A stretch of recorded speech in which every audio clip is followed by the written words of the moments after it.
बिस्मिल्लाहिर्रहमानिर्रहीम। अस्सलाम वालेकुम मेरे मोहतरम नाज़रीन इकराम, आप देख रहे हैं वॉइस से आलम चैनल। मेरे प्यारे दोस्तों, एक बंजारे ने मजबूरी में अपनी हसीन खूबसूरत बीबी को एक सेठ के पास गिरवी रख दिया। जैसे ही रात हुई तो सेठ उसकी बीबी के कमरे में पहुंचा। मेरे प्यारे दोस्तों, यह वाकया बड़ा ही दिलचस्प और हैरत अंगेज है। इस वीडियो को मुकम्मल तरीके से समझने के लिए इसे आखिर तक जरूर सुनें और हमारे चैनल को सब्सक्राइब करना बिल्कुल ही न भूलें और पास में दिए गए बेल आइकॉन बटन को भी दबा दें ताकि हमारी आने वाले अगले वीडियो की नोटिफिकेशन आप लोगों तक बआसानी पहुंचती रहे। मेरे मोहतरम नाज़रीन इकराम, एक बंजारा अपनी बीबी को लेकर अपने शहर से पैसे कमाने के लिए दूसरे शहर रवाना हुआ। जब वह दूसरे शहर के करीब पहुंचे तो उन्हें रास्ते में कुछ डाकू मिल गए और उन डाकुओं ने उस बंजारे और उसकी बीबी के पास जो कुछ भी था वह सब लूट लिया और इस तरह बंजारे और उसकी बीबी को डाकुओं ने भिखारी बना दिया। इसके बाद वह डाकू वहां से फरार हो गए, लेकिन बंजारा और उसकी बीबी सब कुछ लूटने के बाद फिक्र में पड़ गए और सोचने लगे कि अब क्या करें, कहाँ जाएं। एक अनजान शहर में दोनों का बुरा हाल हो गया क्योंकि अनजान शहर में पैसे ही काम आता है। बंजारा अपनी हसीन बीवी को लेकर शहर की तरफ रवाना हो गया, लेकिन उसे यह फिक्र सता रही थी कि अब मैं क्या कारोबार करूंगा, पैसे तो मेरे पास है नहीं। वह इसी फिक्र में चला ही जा रहा था कि उसे शहर के बाहर एक फकीर दरवेश दिखाई दिया। वह बंजारा अपनी बीबी को लेकर फकीर की तरफ चल दिया। जब वह फकीर दरवेश के पास पहुंचा, फकीर को देखकर बंजारे ने सोचा क्यों न इस फकीर को अपनी परेशानी बताऊं, शायद यह मेरी परेशानी का कुछ हल कर दे। यह सोचकर वह फकीर के पास पहुंच गया और बहुत ही आजिज़ी भरे अंदाज में उसने अपनी परेशानी उस फकीर को बताई और कहा, फकीर बाबा, डाकुओं ने हमारा सब कुछ लूट लिया। अब कारोबार करने की बात तो बहुत दूर, हमारे पास खाने पीने के लिए भी कुछ नहीं है। अगर आप हमारा कुछ इंतजाम कर दें तो मैं आपको वापस लौटा दूंगा। फकीर को उस बंजारे पर बहुत तरस आया। फकीर बाबा ने कहा, मेरे बच्चे, मेरे पास तो कुछ भी नहीं, लेकिन मैं एक ऐसे शख्स को जानता हूँ जो जरूरतमंदों को उधार देता है। आप दोनों उसके पास जाकर अपनी परेशानी बताओ, शायद वह तुम्हें कुछ पैसे दे दें।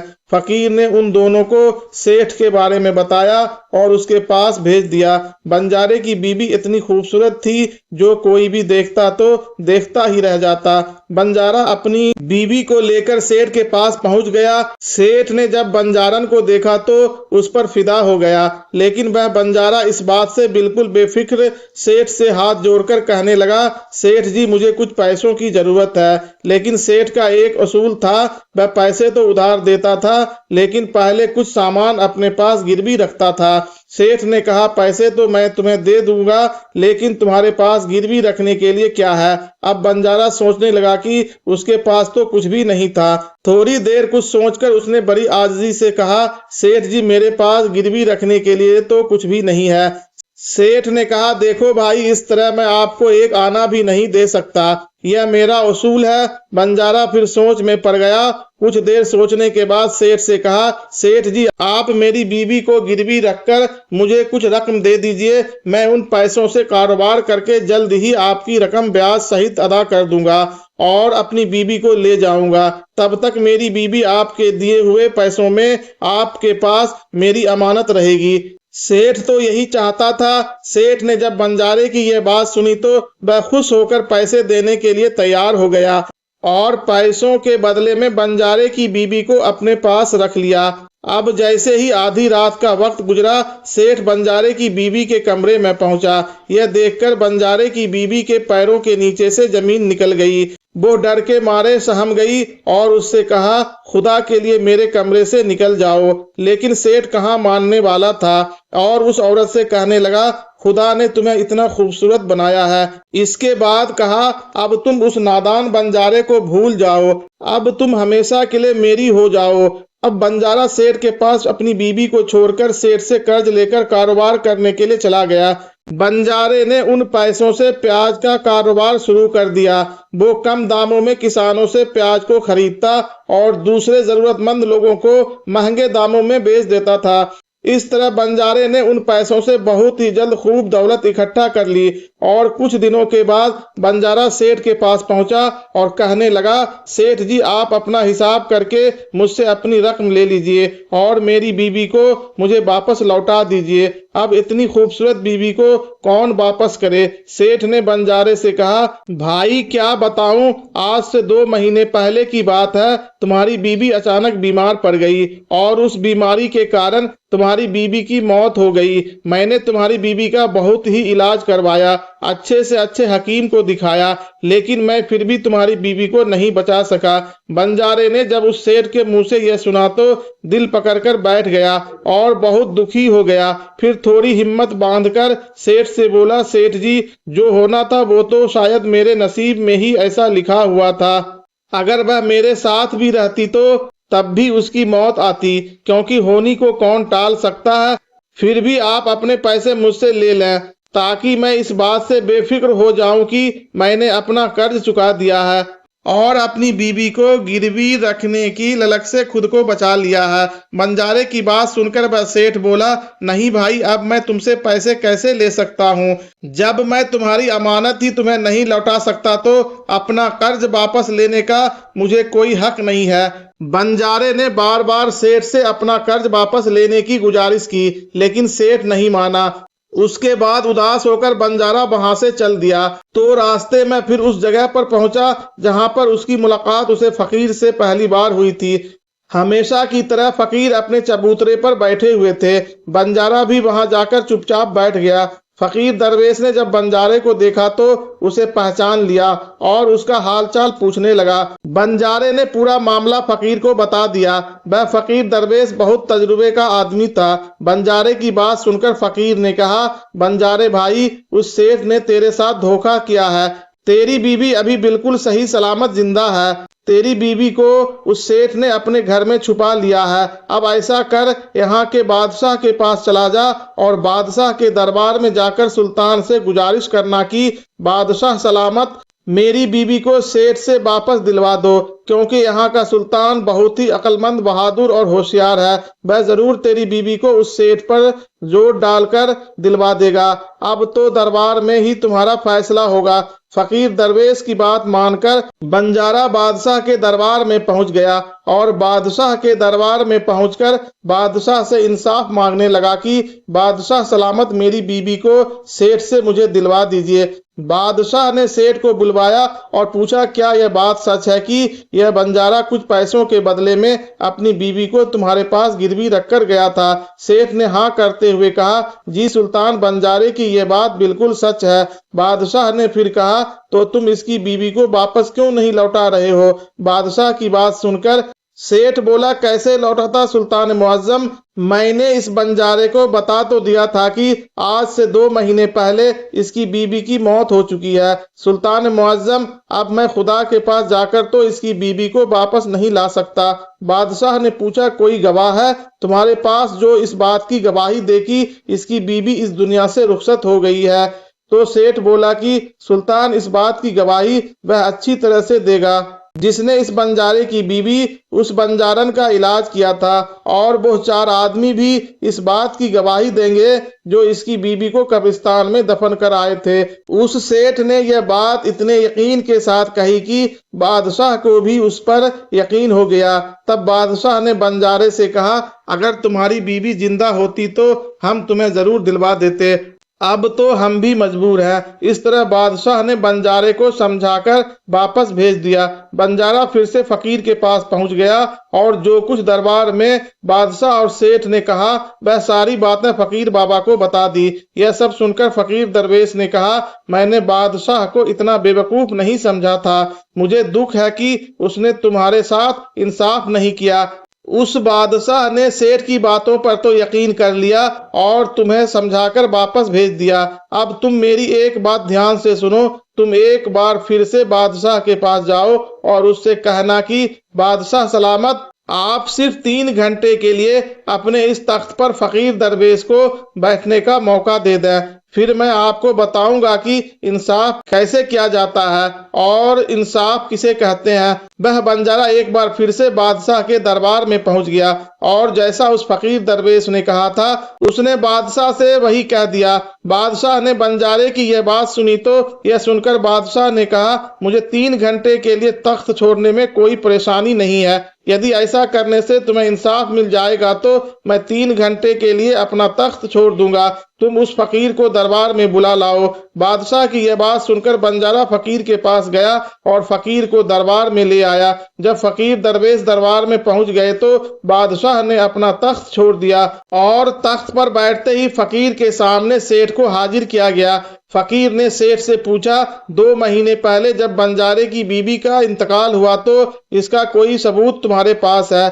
सेठ ने कहा, हाँ मेरे पास गवाह मौजूद है। फिर बादशाह बने फकीर ने हुक्म दिया कि गवाह हाजिर किया जाए। फकीर ने हुक्म पर सेठ के गवाह पेश किए गए। सबसे पहले फकीर ने उस हकीम को बुलाया जिसने बंजारे की बीबी का इलाज किया था। फकीर ने उससे मालूम किया, क्यों भाई, आपने ही इस बंजारे की बीबी का इलाज किया था? हकीम बोला, जी मैंने ही बंजारे की बीबी का इलाज किया था। हकीम की बात सुनकर फकीर बोला, अच्छा हकीम जी, मुझे यह बताओ कि तुम बंजारे की बीबी का इलाज करने के लिए सेठ के घर जाते थे या फिर बंजारे की बीबी इलाज करवाने के लिए तुम्हारे पास आती थी? बादशाह बने फकीर की बात सुनकर हकीम बोला, बादशाह सलामत, सेठ जी मेरे पास खुद आकर दवा ले जाते थे। फकीर बोला, यानी तुम यकीन के साथ यह नहीं कह सकते कि वह दवा सेठ बंजारे की बीवी के लिए ही ले जाता था या फिर किसी और के लिए? फकीर की बात सुनकर वो हकीम बोला, यह बात मैं यकीन के साथ नहीं कह सकता कि सेठ जी किसके लिए दवाई ले जाते थे, लेकिन सेठ जी मुझसे दवाई जरूर ले जाया करते थे। हकीम की बात सुनकर वह फकीर बोला, इसका मतलब तो यही हुआ कि तुम मरीज को बिना देखे ही दवाइयां दे देते हो। यह तो बहुत ही अजीब मामला है। तुम दवा की जगह किसी को जहर भी तो दे सकते हो और हो सकता है तुम्हारे जरिए दिए हुए जहर से ही इस बंजारे की बीबी की मौत हुई हो। फकीर की यह बात सुनकर हकीम का चेहरा डर के मारे जर्द पड़ने लगा। वह गला साफ करते हुए बोला, नहीं हुजूर, ऐसा हरगिज नहीं हो सकता। मैं अपने किसी मरीज को दवा के बदले जहर क्यों दूंगा, और इस तरह से तो मेरी सारी इज्जत मिट्टी में मिल जाएगी। हकीम की बात सुनकर वह फकीर बोला, अब तो तुम ऐसा ही कहोगे। मैं तुम्हें अपने काम में लापरवाही करने के लिए और एक मरीज की जिंदगी से खेल करने की जुर्म में 50 कोड़े लगाने का हुक्म देने जा रहा हूँ। इसके साथ ही तुम्हारा मुंह काला करके सारे शहर में भी घुमाया जाएगा। अब तुम सोच लो, सच बोलोगे या फिर मैं सिपाहियों को तुम्हें गिरफ्तार करने का हुक्म दूं? यह सुनकर हकीम का बदन कांपने लगा और वह फकीर के पैरों में जा गिरा और बोला, हुजूर मुझे माफ कर दो। मैं कबूल करता हूं कि मैंने सेठ के किसी भी मरीज का कोई इलाज नहीं किया। सेठ ने तो मुझे हजारों रुपये दिए थे और कहा था कि अगर गवाही की जरूरत पड़ी तो ऐसा कहकर उसके हक में गवाही दे दूं। बस मेरा यही गुनाह है कि मैंने लालच में आकर इस सेठ की बात कबूल कर ली। बादशाह बने फकीर ने कहा, कुछ भी हो, तुमने गुनाह तो किया ही है, इसलिए मैं तुम्हें झूठी गवाही के इल्जाम में 10 कोड़े लगाने का हुक्म देता हूँ। फकीर के हुक्म को बादशाह के सिपाहियों ने फौरन पूरा किया और फकीर को पकड़ लिया और भरे दरबार में उसे कोड़े लगाने लगे। पहला कोड़ा लगा ही वह जोर से चिल्लाया और कहने लगा, सुल्तान मुअज्जम, मुझ पर रहम कीजिए, मैं मर जाऊंगा। हर कोड़े के साथ उसके गले से दर्द भरी आवाजें निकलने लगी। हकीम के साथ ऐसा होते हुए देखकर सेठ के गवाह के तौर पर बुलाए गए उन चारों शख्स के कलेजे को मुंह आ गए जिन्होंने बंजारे की बीबी को कब्रिस्तान ले जाकर दफन करने की बात कही थी। अब बारी उन चारों गवाहों की आई तो फकीर ने उनसे पूछा कि तुम लोगों का कहना है कि तुम चारों ने इस बंजारे की बीबी के जनाजे को ले जाकर कब्रिस्तान में दफन कर दिया था। मुझे ये बताओ, दफन करने से पहले मैयत को गुस्ल दिया जाता है, फिर उसे कफन पहनाया जाता है। इस दौरान क्या तुमने उस औरत की मैयत को वे लिबास देखा था? यह सुनकर उस सेठ के चारों गवाह कहने लगे, नहीं हुजूर, उसका बदन तो हमने देखा ही नहीं था। जब सेठ जी ने जनाजा तैयार कर लिया था उसके बाद ही हम उसे कब्रिस्तान में ले गए थे और उसे दफना कर आए थे। उन चारों गवाहों की बात सुनकर वह फकीर बोला, और तुमने यह जानने की कोशिश भी नहीं की कि उस चारपाई पर मरा हुआ आदमी लेटा है या जिंदा लेटा है? कहीं ऐसा तो नहीं किसी जहरीली चीज से बेहोश करके उस चारपाई में लिटाया हो? और तुम उसे कब्रिस्तान में ले जाकर दफना कर आ गए। यह तो एक बहुत ही बड़ा जुर्म है, इसके लिए तुम लोगों को मौत की सजा दी जा सकती है। वह चारों गवाह हकीम की पिटाई देखकर पहले से ही खौफजदा थे। जब उन्हें फकीर के मुंह से मौत की सजा की बात सुनी तो उन सभी के हाथ पांव मानो बिल्कुल ही ठंडे पड़ गए हो। जैसे ही फकीर ने सेठ की तरफ देखा तो सेठ का चेहरा बाहर से फीका पड़ गया था। फकीर ने सेठ से कहा, सेठ जी तुम्हारे पांचों गवाहों की तो पहले ही हवा निकल गई। अब तुम बताओ कि किसी की मर्जी के खिलाफ किसी की बीवी को जबरदस्ती अपने घर में रखने के जुर्म में तुम कौन सी सजा पाना पसंद करोगे? फकीर की बात सुनकर सेठ का चेहरा एकदम से पीला पड़ गया था। उसके मुंह से बोल नहीं निकल सका। बादशाह बने फकीर ने कहा, इससे पहले कि मैं तुम्हें 10 साल की सजा दे दूं, अभी भी वक्त है कि तुम इस बंजारे की बीवी को दरबार में हाजिर करो। बादशाह के डर से सेठ ने फौरन अपने गुलामों को घर भेजकर बंजारे की बीवी को दरबार में हाजिर कर दिया। फकीर ने बंजारे को उसकी बीवी सौंप दी और सेठ को झूठी गवाही के अपराध में 5 महीने की कैद की सजा सुना दी। उन चारों गवाहों को 100 कोड़े मारने की सजा दे दी, जिन्होंने बंजारे की बीवी का जनाजा कब्रिस्तान में ले जाने की झूठी गवाही दी थी। यह देखकर बादशाह हैरान रह गया और फकीर के सामने हाथ जोड़कर बोला, फकीर बाबा आप अनमोल हैं। आपने मुझे सिखा दिया है कि इंसाफ कैसे किया जाता है। बादशाह की बात सुनकर फकीर बोला, सुल्तान मुअज्जम मेरी 3 बातें हमेशा याद रखना कि कभी भी इन 3 जगह पर अपनी बीवी को अकेला नहीं छोड़ना चाहिए। पहली जगह, अगर आपकी बीवी बीमार पड़ जाए तो ऐसी हालत में कभी भी उसको बीमारी में अकेले छोड़कर नहीं जाना चाहिए, क्योंकि जब कोई आदमी किसी औरत से शादी करता है तो शादी के वक्त वह कबूल करता है कि मैं तेरे सुख दुख में तेरे साथ रहूंगा। इसलिए बीमारी की हालत में उसके साथ हमेशा बने रहिए और उसकी देखभाल करिए। जिस तरीके से बीवी अपने शौहर की खिदमत करती है, इस तरह से शौहर का भी हक बनता है कि जरूरत पड़ने पर अपनी बीवी की खिदमत करे। यह आपके अखलाक है और आपकी खुशहाली की जड़ भी है। दूसरी जगह, अगर आपकी बीवी पर कोई झूठा इल्जाम लगाता है तो ऐसी हालत में तुम्हें उसके साथ खड़े रहना चाहिए, क्योंकि एक लड़की अपने माँ बाप का घर इसी आस में छोड़कर आती है कि मेरा शौहर मुझे समझे और हर हाल में मेरा साथ दे। इसलिए दुनिया वाले इस पर कोई झूठा इल्जाम लगा रहे हो तो आपको अपनी शरीके हयात के साथ खड़े रहना चाहिए।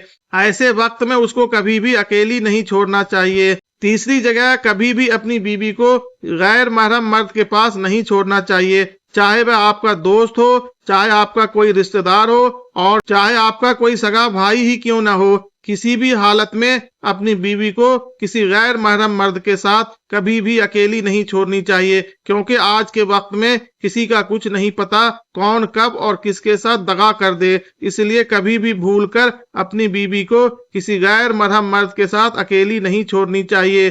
तो दोस्तों, यह थी आज की हमारी वीडियो। मेरे मोहतरम नाज़रीन किराम, अगर आपको हमारी ये वीडियो अच्छी लगी हो तो इसे कमेंट सेक्शन में जरूर लिखें और हमारे चैनल को लाइक और सब्सक्राइब करना बिल्कुल ही न भूलें और इस वीडियो को ज्यादा से ज्यादा अपने दोस्तों और रिश्तेदारों में शेयर करें, ताकि हमारी आने वाले वीडियो की नोटिफिकेशन उन लोगों तक बआसानी पहुंचती रहे। अस्सलाम वालेकुम, अल्लाह हाफिज।